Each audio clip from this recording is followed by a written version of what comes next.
Check the drain.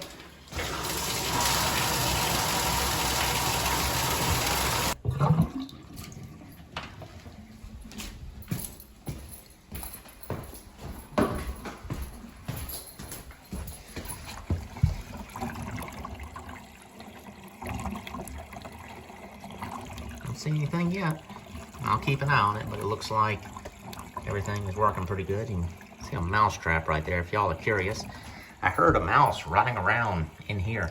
I ended up catching it within probably 20 minutes of setting the trap. So, and I've had traps set for about 2 weeks now, so I just had one mouse. I'm surprised. A lot of cats in the area though.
Show y'all something funny that just happened.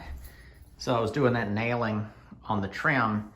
That was a while ago, and I came into the bathroom just now, and I noticed something on the wall. That's a nail. That's a 15 gauge nailer, and I guess it shot through before I put that interior trim.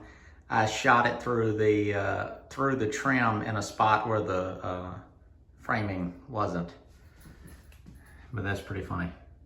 Wear your safety glasses. It is about to turn midnight, 11:59, last minute. The bells would be chiming right now. And I'm about to lose my mind being in here today. It's been a tricky day, even though it's nothing all that tricky in the scheme of how bad things can get, but it's not all that pleasant. And a lot of distractions, all the way down to just people showing up at this house and knocking on the door and wanting to talk to me for half an hour. On a day I really could have probably pulled everything off I did in a couple of hours. It took me all day long. But, so it's gonna be hard for me to remember what was in this video and the previous video, but carpet in, there's a light in here now. I didn't film everything. I really wanted to cruise through this. Of course, all of the plumbing for the shower is in. I have no idea if I showed this, but it is just a simple shelf and a bar, whatever that's called, closet rod. This piece of carpet will be cut to go in this closet and the other closet. Just haven't done it yet. We'll install this door next. So it kind of transitioned into the bedrooms because in order to finish the bathroom, get the trim done, I needed the doors in. And that's where I could trim up against the casing. Is that what you call that? Door trim, the casing? And in order to get the doors in, it was easiest to have the carpet in first. And I was kind of done with the majority of the nasty stuff. I've got some touch-up painting and need to do the trimming. But for example, for all of the sawing that I did today to do this trim work here and then right here, I have a miter saw right here and just all the dust was going everywhere. I just vacuumed it up. That was just with my little battery when I vacuumed it up. But then last thing I'll do in the house is go over all the carpets with a normal vacuum cleaner. Back on some explanation. I know people make comments about this all the time. It's not a defensive thing, but just explanation of it, because even if somebody tells me I'm a nut, calls me all the bad names they can in regard to some decision I'm making, I would rather tell them why, them realize why, and then maybe do the same thing themselves if it's a good fit. I don't care if I get ragged on in these videos at all. I used to be bothered by it, I'll admit that. Not bothered by it in a extreme sense, but I thought it was annoying that people watch videos from their house and then give you a hard time over something silly. But then I realized it's just the internet. It doesn't matter at all. And then even if people are being serious, I have had plenty of times where I thought someone else was silly and ended up learning a lesson from what they're doing. So if I can do that for somebody, I reckon that's a good thing. Why I'm doing this carpet, I can't afford to do anything else. That's step one. That's it. All the other reasons don't matter at that point. If I vinyl plank floor this, I would have to stop working on this house for a while to, I don't know, I'm just not gonna do that. I don't have the money for it, and I don't think it's the right decision personally. There's no carpet pad under here. Someone would say, oh, now your carpet's gonna be hard. If it's vinyl plank flooring, that's hard. You know, if it's a tile floor, that's hard. So the carpet is softer than all those things. Then people would say something along the lines of, your carpet's gonna break down faster than if it was on the pad. This carpet will be nasty before it breaks down, so it's gonna get replaced. Then somebody might address long-term savings of just doing a nicer floor. Your nicer floor is still gonna get messed up one day, and it's many more times more expensive than something like carpet and a lot more labor intensive. I don't have to go to the store and look at all the selection of flooring, all the options of thickness and wear layers. I just went there and bought the least expensive, darker option that they had in the carpet. The girl rolled it out for me, 2 separate rolls. It was easy to carry up the steps, easy to get back to my house, not back and forth with a bunch of packs of vinyl plank flooring. And each one went down in probably 15 minutes from the time the roll hit the floor. You know, each one was probably about 15 minutes. You can't do that with vinyl plank flooring. And in my opinion, when vinyl plank flooring messes up, it is so annoying. Versus the carpet, when this carpet gets nasty or something happens to it, I will roll it up, throw it out the window, and go get another one and put that down. I could even lay this piece of carpet on top of the new piece of carpet as a template, cut it out upstairs, and come down and slap it down if I want to. So this is just such an easy option. Again, that's not a defense, but an explanation of exactly why I'm doing this and why it's probably a good fit for a lot of you. And I do 0 animals in places, so I don't have to worry about the pet issue of what happens with carpets. I don't care. I tell everybody you can't even have a goldfish. And I doubt anybody would. I'm sure the rental management company is like a filter for all the crazy stuff I say that a tenant can't do. The management company just smiles and says okay, and then I think they just put no pets. The carpet's more of a gray than a brown. It looks like a brown carpet right here. I'd say it's a beige, something like that. All right, what else did I do? Trim here in the bathroom. Finished here, here, and here. So some angles and then some tiny little filler pieces in these spots. No big deal, but you know. Caulk is your friend. Don't forget that. This door right here was a pain in the butt, and it looks rough, but I had to do a lot of trimming. This is very minimal. I wanted this door to be as wide as possible. What I should have done in this is I should have reduced this opening and put a 32-inch door versus a 34-inch door. Then I could have just put it in normally, except for maybe cutting a little bit of angle on the bottom of the unit. Had to do that to kind of make up for this rise in the floor. So explanation of the swing of the doors. This one has to swing into the room because there's a rise right there. And having it swing there, this is the perfect way for this door to go. This closet door, I could have done a bifold, but I now hate bifold doors. They all get raggedy. It's the track part up top gets really raggedy. So just a normal door or no door, what someone recommended. That is the cheapest option. But I think having a door, you know, these are usually packed and messy. So I think somebody kind of likes the idea of a door. Plus, having children, you know, I have that awareness that somebody else may not have that doesn't have children. But there's a lot of stuff in a closet like this that could be harmful to a child. And you can put one of those little safety knobs over top your knob and keep a kid. I mean, a kid's a mess until they're, I don't know, 5. You know, even older than that. They want to get into things. So at least you have that thing, you can hear that rattle noise that all you parents are used to hearing with those little things. And then you go, make a noise and get them to stop doing whatever they're doing. This door right here was the trickiest door for me to decide which way it should swing. At first I was thinking this way. And then I thought I could have it swing into this spot here. But then if it swung here, which I thought was the least usable spot in the room, the door didn't interfere with much. Because when it swings here, it's like, oh, now all the space is, you know, you got to account for the door swinging. But if it swung this way, you would like walk over into the corner, have to swing the door out of your way and then walk through. So it'd be like you're square dancing through the door. This way it's normal. Even if you had something here, you would just come up to the door and say you had a piece of furniture here and you just went like, I don't care. You know, I'm just going to open my door this far before it hits the side of a bed and slip through here. They've got that option. But you know,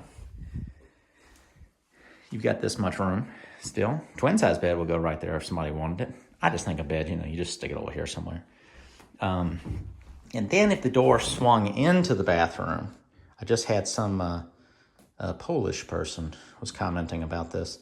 If the door swung into the bathroom, that didn't really bother me. It's like the door swings in front of the closet door, no big deal. But then I realized, if it swung this way, let's pretend my hand is the doorknob, and this door was open, it would do this, and then as the door slid, it would go boom, and it would catch this door. So I'm glad I caught that before I did that with the door, because I was FaceTiming with my wife, kind of showing her all the options. Sometimes you get the blinders on when you're the one doing the work, and you can ask somebody, and they'll go, oh, obviously it should go this way.